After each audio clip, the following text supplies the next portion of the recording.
lagi dengan Teacher Liza di mata pelajaran akuntansi keuangan. Nah, di video kali ini kita akan membahas soal tentang rekonsiliasi bank.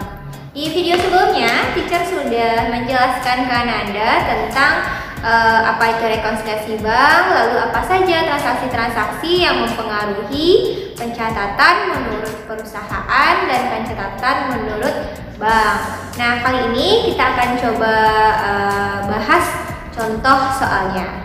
Baiklah, kita langsung saja ke pembahasan soalnya. Seperti yang bisa Anda lihat di sebelah sini, ada sebuah soal, yaitu sebuah perusahaan bernama PT Extra menerima rekening koran dari Bank Faganza. Ini periode 31 Agustus 2019 menunjukkan bahwa saldonya 1.120.000. Nah, ini adalah saldo kas kita menurut rekening koran yang ada di Bank Faganza. Nanti kita bikin dulu saldo kas kita menurut pencatatan perusahaan, pencatatan bank ya. Saldonya per 31 Agustus yaitu sebesar 1.120.000. Lalu pada tanggal 1 Agustus akun kas bank di buku besar PT Extra saldonya 2.200.000 1 Agustus. Kemudian selama bulan Agustus jurnal penerimaan kas yang ada di perusahaan menunjukkan penerimaannya 4.730.000. Sedangkan jurnal pengeluarannya menunjukkan jumlah 6.372.000. Nah, dari buku besar ini berarti kita harus cari tahu dulu berapa saldo akhir kas kita yang ada di pencatatan PT Extra. Karena dia belum diketahui berapa saldo akhirnya. Jadi kamu harus cari tahu dulu. Kita cari tahu berapa sih saldo akhir kita menurut pencatatan perusahaan.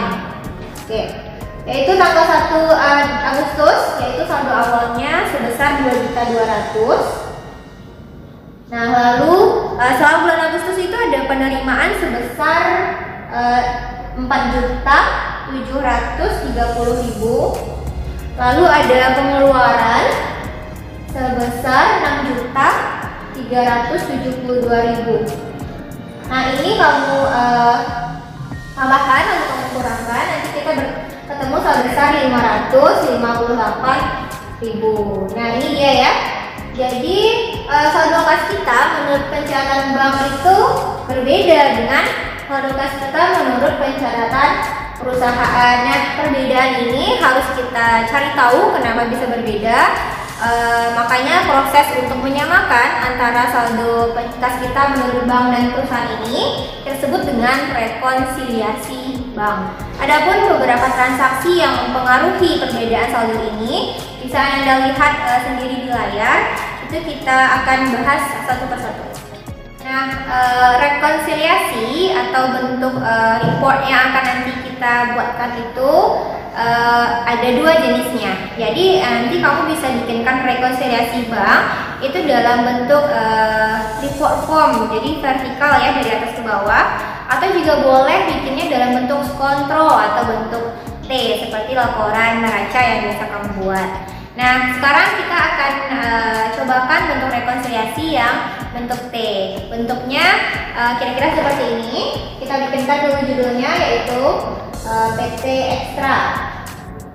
Kemudian namanya adalah rekonsiliasi bank. Rekonsiliasi bank. Kemudian periodenya di soal 31 Agustus 2019. Nah, karena kita mau bikinkan bentuk T, berarti kamu garis pakai penggaris ya, Nak ya. Kemudian kita kira-kira ke sini ya. Nah, kemudian di sisi sebelah kiri kita isi dengan saldo kas menurut perusahaan. Kemudian di sebelah kanan ini kita isi dengan saldo kas menurut rekening koran atau menurut bank. Nah, kemudian di bawahnya ini kita isi dengan penambahan. Jadi nanti apa saja transaksi yang menambah ataupun mengurangi saldo di perusahaan ataupun bank. Ini ditambah, kemudian dikurangi, nanti dikurangi, kemudian nanti kita dapatkan saldo kas yang benar. Nah, sama yang di bank juga seperti itu. Kita buatkan nanti apa yang menambah dan apa yang mengurangi saldonya. Nanti kita juga akan ketemu saldo kas yang benar menurut bank. Oke, itu dia kira-kira bentuknya seperti itu.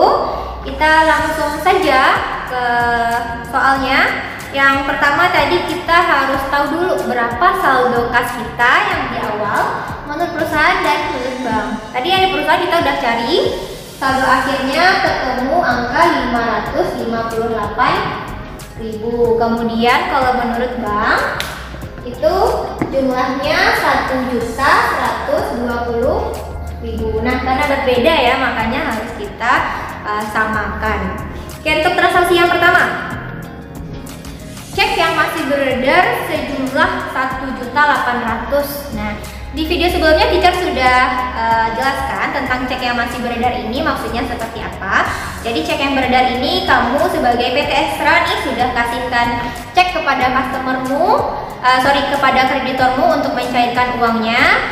Lalu si kreditornya belum mencairkan uangnya, tetapi kita sudah menganggap uang kita sudah keluar karena kita sudah ngasih cek ya, berarti uang kita sudah keluar, kita nganggap itu di perusahaan.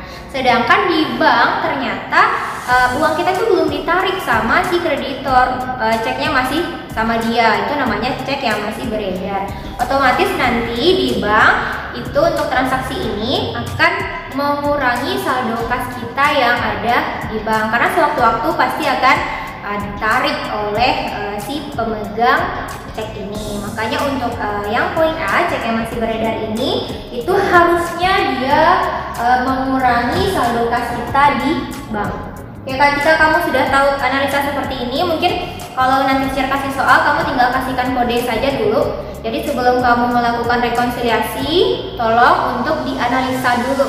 Kamu analisa dulu semua soalnya, silahkan. Jadi nggak langsung kita saling di sini, itu nggak apa-apa ya, biar nanti penyataannya lebih rapi. Jadi kamu analisa dulu. Tapi di sini teacher akan langsung saja. Oke, untuk yang tadi yang A, cek yang masih beredar itu berarti mengurangi di bank. Cek yang beredar itu jumlahnya 1.800.000.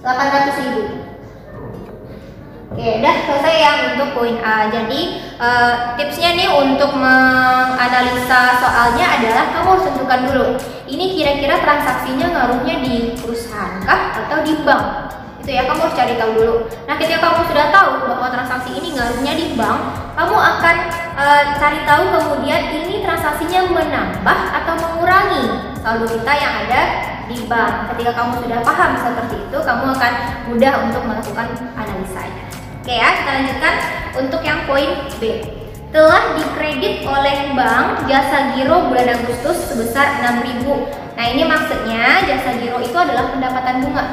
Jadi PT Extra itu sudah mendapatkan pendapatan bunga sebesar 6.000. Nah, di rekening koran itu sudah tertera berapa pendapatan bunganya. Tapi PT Extra itu dia belum tahu ya. Dia taunya kapan? Ketika rekening korannya itu dicetak. Nah, makanya sekarang itu untuk transaksi pendapatan bunga itu berpengaruh di pencatatan perusahaan.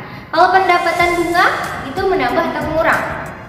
Menambah ya, karena itu adalah pendapatan untuk PT Extra. Tinggal kamu buatkan, berarti untuk poin B adanya jasa giro. Ini transaksi ini menambah sebesar 6.000 rupiah. Kita lanjutkan ke poin C. Ini ada cek nomor 903 sebesar 157.000 dicatat dalam buku pengeluaran 175.000. Sedangkan cek nomor 922 240.000 tercatat 224.000. Semuanya untuk pembayaran hutang. Nah, ini dari transaksi ini kita bisa ketahui bahwa ini adalah sebuah kesalahan yang dilakukan oleh perusahaan. Berarti nanti kita fokusnya di sini ya. Apakah nanti pengeluarannya dicatat terlalu besar atau terlalu kecil? Kita akan lihat di sini untuk yang cek 903 sebesar 157. Tercatat sama perusahaan itu 175. Dia harusnya besarnya itu 157.000. Ini seharusnya. Yang tercatat atau yang terjurnal itu jumlahnya 175.000. Ini adalah untuk transaksi pembayaran hutang, uang kita, pengeluaran uang kita ya. Jadi kita mengeluarkan uangnya di sini terlalu besar ya. Ketika kamu mengeluarkan uangnya terlalu besar, berarti ini untuk transaksi ini harus menambah atau kita kurangi lagi. Jawabannya yaitu harusnya kita tambahkan. Harusnya uang kita keluarnya 157. Terlalu banyak kita ngeluarinnya di sini ya. Kamu cari selisihnya. Kita dapatkan angkanya yaitu 18.000. Kita mencatat pengeluarannya ngurangin uang kasnya terlalu besar sebesar 18.000. Nah, harusnya berarti kita tambahkan lagi uang kita. Ini untuk cek 903. Kesalahan pencatatan ya. Sebesar 18.000. Nah, itu dia. Kemudian untuk yang cek 922 itu sama untuk pengeluaran juga pembayaran hutang. Itu kita nyatatnya itu harusnya 240.000. Harusnya 240.000. Seharusnya yang tercatat kas yang kita kurangkan itu cuma 24.000. Nah, kurang nolnya 1 ya. Kita nyatatnya terlalu rendah, terlalu kecil. Ngeluarin uangnya terlalu kecil di sini. Sedangkan harusnya uang kita yang sudah keluar kan 240.000. Ya kan? Berarti kita selisihkan ini sebesar 216.000. Harus kita kurangkan lagi. Kita harus kurangkan lagi uang kita sebesar 216.000 biar benar uang kita keluarnya 240.000. Berarti ini transaksinya mengurangi di pencatatan perusahaan. Masih di poin C yaitu cek 922. Besarnya tadi selisihnya 216.000. Nah, itu untuk poin C adalah transaksi kesalahan pencatatan. Oke, kita lanjutkan yang poin D. Setoran cek sebesar 925.000 tanggal 31 Agustus belum tercatat dalam rekening koran bank. Nah, ini jadi ceritanya setoran yang sudah kita kasih ke bank itu sebesar 925. Nih, kita kan PT Extra. Kita PT Extra udah kasih uang sebesar 925 ke bank. Kita udah kasih uangnya 925 ke bank, tapi ini ternyata pihak banknya belum mencatat kalau kita udah kasih uang sebesar 925. Mungkin karena pihak bank sudah mencetak dulu rekening korannya, mungkin beda jam saja. Ketika jam 10 udah dicetak rekening korannya, jam 11 baru ditransfer. Makanya belum ada uang kita yang ada di bank. Makanya untuk setoran ini kita sebut dengan setoran dalam proses atau deposit in transit, itu akan mempengaruhi pencatatan di pihak bank. Karena kalau di PT Extra kan kita sudah catat ya, uang kita bertambah. Tapi yang pihak bank belum melakukan pencatatan. Berarti untuk setoran ini nanti kasusnya akan menambah uang kita yang ada di bank. Besarnya itu 925.000. Kamu bikinkan ini poin D. Kita sebut dia dengan setoran dalam proses. Jumlahnya sebesar 925.000. Itu untuk setoran dalam proses. Kemudian kita lanjutkan untuk poin berikutnya yaitu poin E. Biaya administrasi bulan Agustus sebesar 200.000 dan biaya cetak buku ceknya yaitu 1.000. Nah, ini adalah biaya administrasi ya. Biaya administrasi itu sudah dikurangkan uang kita oleh bank, tapi perusahaan belum tahu. Berarti untuk adanya biaya administrasi bank ini itu ngaruhnya untuk catatan di perusahaan. Karena ini adalah biaya, berarti harusnya kas kita berkurang. Oke, kita buatkan ini untuk poin E, biaya ADM bank. Ya, kita gabung saja ya. Untuk biaya administrasi gironya 200.000, kemudian biaya cetak buku ceknya 1.000, berarti totalnya 201.000. Oke, itu untuk biaya ADM. Kita lanjutkan untuk poin F. Bank telah mengkredit rekening PT Extra atas kiriman uang sebesar 200.000 yang diterima dari pelanggan untuk melunasi hutang. Nah, ini adalah transaksi inkaso. Seperti video sebelumnya kita sudah bilang bahwa bank itu akan bisa memberikan sebuah layanan penagihan piutang, itu kita sebut dengan inkaso. Jadi ceritanya PT Extra itu dia punya piutang. Kita misalkan saja sama PT A, ya. Berarti PT A wajib membayar sejumlah uang kepada PT Extra. Tetapi PT Extra ini meminta bantuan kepada bank, ya. Dia minta bantuan nih kepada bank untuk menagihkan piutangnya kepada PT A. Jadi dari PT Extra nanti minta tolong sama bank, kemudian bank meminta kepada PT A untuk membayarkan sejumlah piutang.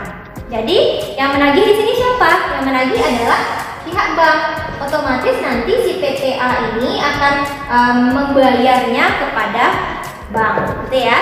Jadi ternyata di sini dia berhasil, Bank Peganza ini berhasil menagih sejumlah uang kepada PT A sebesar 200.000. Tetapi PT Extra belum tahu karena yang menagihnya adalah bank.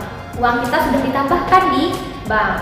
Jadi untuk transaksi seperti ini, ya, untuk transaksi inkaso seperti ini akan berpengaruh untuk pencatatan di perusahaan. Karena ini adalah pelunasan piutang, berarti kas kita bertambah, ya. Kita bikinkan di sini untuk poin F, adanya inkaso sebesar 200.000. Nah, itu dia untuk inkaso. Kemudian yang terakhir, adanya setoran cek yang diterima dari F Firma OKB tanggal 28 Agustus sebesar 120.000 telah ditolak karena saldo tidak tercukupi atau cek kosong. Nah, ini ceritanya kita sebagai PT Extra menerima cek. Kita terima cek dari FAOKB, ya. Kita terima cek dari FAOKB. Oke, kita bikinkan dulu ilustrasinya. Ini PT Extra. Kita terima cek dari FAOKB atas pelunasan piutangnya. Dia melunasi piutangnya dalam bentuk cek, besarnya adalah 120.000. Jadi nilai ceknya 120.000. Ternyata cek ini ketika kita cairkan ke bank, ya, dananya ditolak. Ya, uangnya nggak ada.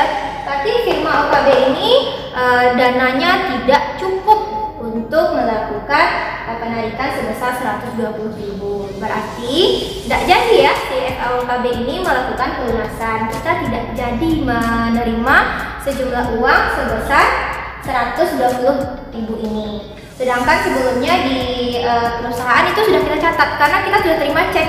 Ketika sudah terima cek, otomatis kita tambahkan uang kita, ya. Tetapi ketika kita cairkan, uangnya nggak ada. Berarti nggak jadi kita tambahkan, kita batalkan, ya. Otomatis ini transaksinya. Kalau untuk cek kosong atau not sufficient fund ini, kita harus kurangkan di perusahaan cek kosong. Kita sebut dia dengan cek kosong, ceknya tidak cukup dana sebesar 120.000. Nah, itu dia transaksi-transaksi yang menyebabkan perbedaan saldo kas menurut pencatatan perusahaan dan pencatatan kas menurut pencatatan bank. Nih, kita sudah analisa transaksinya, kita sudah masukkan ke pos dan bagian masing-masing. Sekarang kita akan cek apakah nanti saldo akhirnya sama atau berbeda lagi. Oke, ya. Harusnya sama, ya. Kita akan cari tahu saldo akhirnya. Saldo kas yang benar. Seperti ini, kamu harus tahu dulu berapa jumlahnya. Ya, ini kita jumlahkan dulu. Yang ini satu, ini sama, ya, tinggal pindahkan aja. 925 Yang ini kita kurangkan 1.800.000. Nah, dari transaksi-transaksi yang sudah kita postkan tadi, kita cari tahu jumlahnya. Yang ditambah nih tinggal kamu tambahin aja. 6.000 tambah 18.000 tambah 200.000 ketemu 224.000. Lalu ini juga kita jumlahkan, dapat angkanya. Ini kalau kamu kasih space ya Naya nanti. Ini karena teacher mepetkan saja. Ini dapatnya 537.000. Oke, saldo awalnya kita tambahkan dengan penambahan, kita kurangkan dengan pengurangannya. Kita ketemu saldo kas yang benar menurut perusahaan, yaitu langsung saja 245.000. Kamu bisa cek sedikit lagi ya kalau bisa salah. Kemudian yang istilah bank ini juga tadi saldo awalnya kita tambahkan dengan penambahan, kita kurangkan dengan pengurangan, kita dapatkan saldo kas yang benar menurut bank itu yaitu 245.000. Oke, itu dia ya. Jadi sekarang sudah sama antara saldo kas menurut perusahaan dengan saldo kas menurut pencatatan yang ada di bank. Nah, itu dia tujuan kita untuk melakukan rekonsiliasi bank. Jadi sekarang saldonya sudah sama. Kalau ketika kamu sudah menyelesaikan rekonsiliasi seperti ini, berarti ada, kalau kita menurut perusahaan itu ada beberapa transaksi yang mempengaruhi kas kita ya. Ada kas kita yang bertambah, ada kas kita yang berkurang. Otomatis hal ini harus kita lakukan penjurnalan kembali. Bisa kita lakukan, harusnya kita buatkan lagi yang namanya jurnal penyesuaian ya. Berarti kalau untuk bank dibikinkan nggak cara jurnal penyesuaiannya? Nggak usah ya, kalau pihak bank ya biarkan saja yang dia yang buat. Kalau kita adalah selaku akuntannya PT Extra, berarti kita nanti akan melakukan penjurnalan untuk yang ada di perusahaan. Oke ya, kita langsung saja jurnal ini. Ini teacher hapus dulu. Kita akan lihat bagaimana penjurnalan untuk yang di perusahaan. Oke, informasinya teacher tampilkan dulu. Kita buatkan adjustment entries-nya, pindah kepalanya PT Extra, jurnal penyesuaian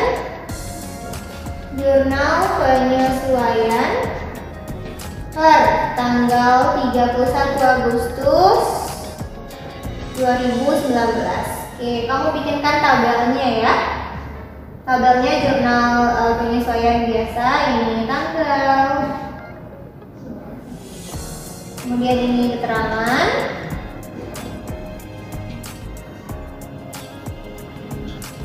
kemudian ini referensi, debit, dan kredit.